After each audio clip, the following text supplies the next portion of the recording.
Милее нет на свете края, о родина моя.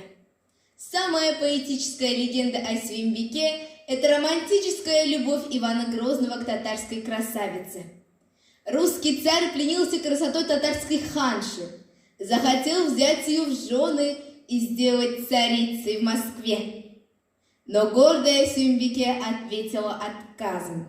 Когда участь города была уже предрешена, Свимбике вынуждена была согласиться на предложение царя.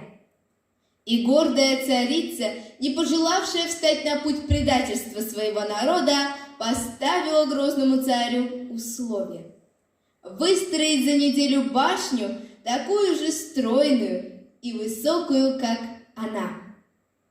Когда башня была готова, поднялась на нее неприступная Свимбике, последний раз взглянула на родные края и свой народ, да и бросилась с вершины на острые камни, лежавшие у подножья башни.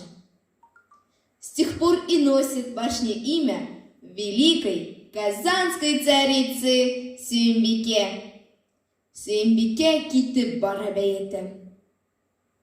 Дүрт йөз ел буе киң хурлыкта торсаң да син, эй Казан! Свимбике манарыңда әйтелә бу көн азан. Идел ага яр кагып уңга сулга чайкалып, ут көймәсе китеп бара, Свимбикене алып.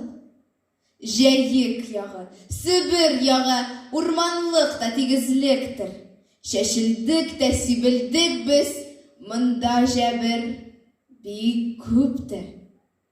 Мәгърифәт ырлыгын чәчтек, Төрекстан, Себер, Кытайда мәчет мәдрәсәләр салды, татар углы Япунда да.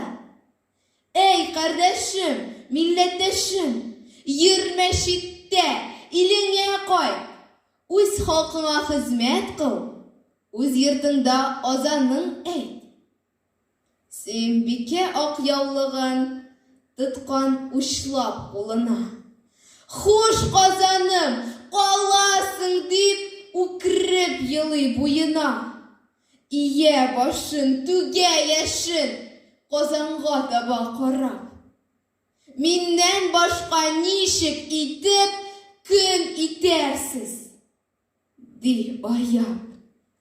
Синнән дә гүзәлрәк юк шул минем туган ягым.